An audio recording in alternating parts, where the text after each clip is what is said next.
உங்க எல்லாருக்கும் ஒரு இனிப்பான செய்தி, நமக்கு வந்து அவார்டு கொடுக்க போறாங்க. ஆமாங்க. பெஸ்ட் இன்ஃபர்மேட்டிவ் சேனல் அப்படின்ற கேட்டகரியில நமக்கு வந்து அவார்டு கொடுக்க போறாங்க. ஸோ இத்தனை வருஷம் நம்ம கஷ்டப்பட்டு, பாடுபட்டு உழைச்சதுக்கு எங்கேயுமே ரெகக்னிஷன் கிடைக்கல அப்படின்னு நினைச்சுக்கிட்டே இருக்கும்போது, நமக்கு வந்து ஒருத்தங்க கூப்பிட்டு அவார்டு கிடைக்கிறாங்க அப்படின்னா, மூடிட்டு போய் அந்த அவார்டை வாங்க தானே செய்யணும். ஆனா இந்த வாய் இருக்கே வாய், இது சும்மா இருக்காது. என்ன சொல்லி வச்சிருக்கேன்னு நீங்களே கேளுங்க.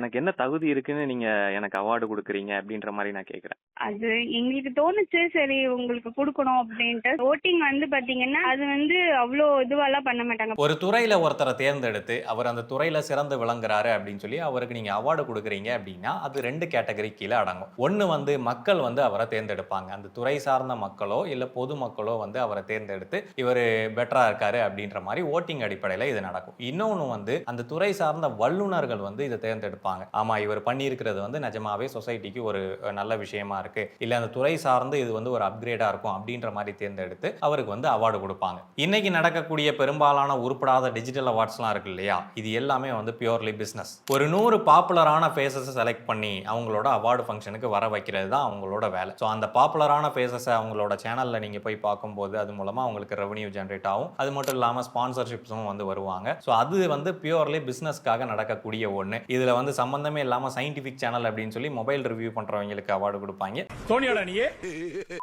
ஸோ இந்த மாதிரி பல்வேறு விதமான கூத்துகளும் நடக்கும். அதுக்காக அவார்டு வாங்குறவங்கள நான் குறை சொல்லவே இல்லை. அது அவங்களுக்கும் கிடைக்கக்கூடிய ரெகக்னிஷன், என்னோட வாழ்த்துக்களும் கூட. பட் என்ன வந்து நான் வந்து இப்போ இங்கே எதுவும் பெருசாக கலட்டலை. அதனால் தயவு செஞ்சு என்ன இந்த மாதிரி பெரிய பெரிய அவார்டு ஃபங்க்ஷனுக்குலாம் வந்து கூப்பிடாதீங்க. கூப்பிட்டா இந்த மாதிரி நானே ஒரு முழுசாகாத முக்காக்கு இருக்கேன். என்ன எனக்கெல்லாம் எதுக்கு அவார்டு கொடுக்குறீங்க? என்ன விட்டுருங்க.